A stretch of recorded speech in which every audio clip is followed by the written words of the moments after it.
बिस्मिल्लाहिर्रहमानिर्रहीम। अस्सलाम वालेकुम वरहमतुल्लाहि वबरकातुहू।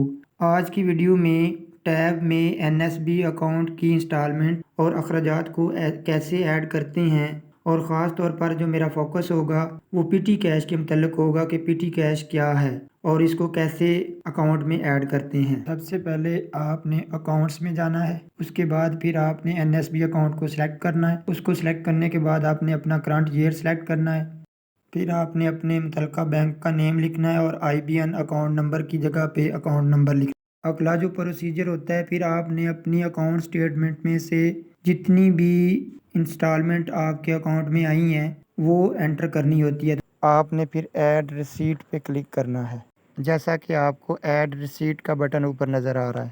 ऐड रिसीट पे क्लिक करने के सिस्टम पूछेगा कि इज़ एनएसबी ट्रांजेक्शन, तो आपने यस कर देना है। फिर आपने डेट लिखनी है जिस डेट को आपकी इंस्टॉलमेंट आई है। डिस्क्रिप्शन में आपने लिखना है कि कौन सी किस्त आई है, मतलब पहली इंस्टॉलमेंट है, दूसरी है, तीसरी है।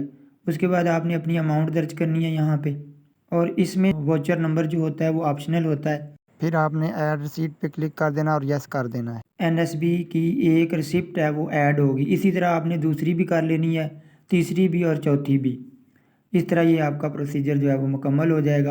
मैं पीटी कैश के बारे में डिटेल से बताना चाहता हूँ कि ये वो कैश होता है जो आपने जिस डेट को बैंक से निकाला उसी डेट को खर्च करना होता है, जो मतलब आपके हैंड में आ जाता है, उसको पीटी कैश कहते हैं। हम हमेशा एनएसबी में दो तरह से पेमेंट करते हैं। एक तो ये है कि हम बैंक से चेक निकलवा लें और उसको फिर उसी दिन खर्च कर दें। एक तरीका होता है कि हम अगर 50,000 से ऊपर की पेमेंट करना चाहते हैं तो हम चेक दे दें अपनी किसी कंपनी को जिससे भी कोई चीज़ ख़रीदी हो। तो वो जो 50,000 से ऊपर जो हम चेक देते हैं वो पीटी कैश में नहीं आता। अगर 50,000 से ऊपर का हमने मतलब कोई ख़र्चा किया है तो उसको हम फिर पीटी कैश में नहीं डालते। ये सिर्फ 50,000 तक जो होता है ये पीटी कैश के ज़रिए हम ट्रांजैक्शन करते हैं।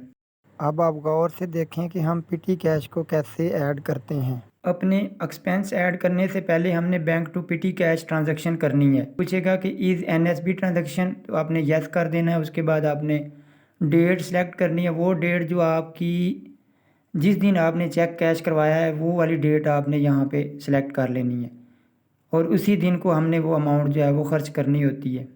यहाँ पे फिर चेक का नंबर लिखना है। वो आपकी वहाँ पे एनएसबी की स्टेटमेंट के ऊपर चेक नंबर होता है, या चेक बुक से भी आप देख के लिख सकते हैं। ये देखें चेक नंबर जो है मैंने यहाँ पे लिख दिया।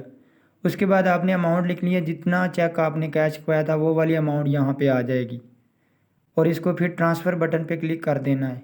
ये देखें आपकी जो बैंक से अमाउंट है वो पीटी कैश में ट्रांसफ़र होगी और नीचे आपको नज़र भी आ रहा है। अब हमने यहाँ से फिर एक्सपेंसेस को ऐड करना है। अब अगला जो हमारा काम है ये लास्ट है कि हमने ऐड एक्सपेंस पे क्लिक करना है। वो हमसे पूछेगा इज़ एनएसबी ट्रांजैक्शन, तो आपने यस कर देना है। फिर वो कहता है कि आपने बैंक से की है या पीटी कैश से। हमारा 50,000 से कैश काम है तो हम पीटी कैश पे जाएंगे और उसको क्लिक कर देंगे।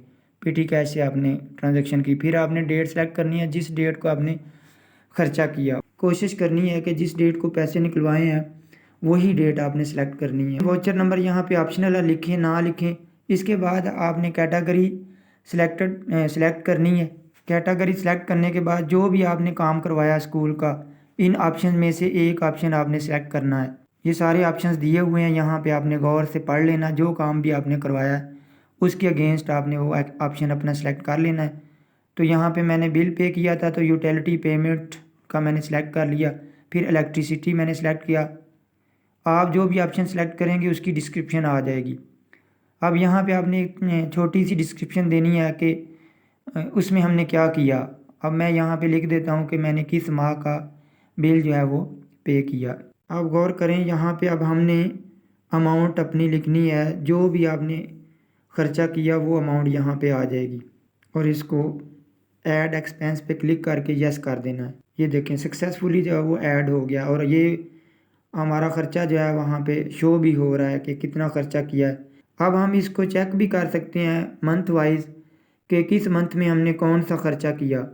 ऊपर से सिलेक्ट मंथ पे जाएं और सिलेक्ट मंथ को क्लिक करने के बाद वो स्पेसिफिक मंथ आपका सिलेक्ट हो जाएगा।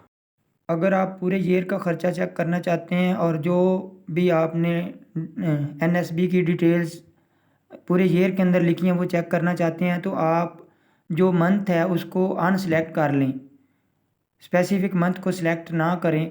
इससे आपके पूरे ईयर की जो डिटेल्स हैं वो आ जाएंगी, जैसा कि आपको स्क्रीन के ऊपर नज़र आ रहा है। हमने वो मंथ वाले ऑप्शन को सिलेक्ट नहीं किया। अल्लाह हाफिज़।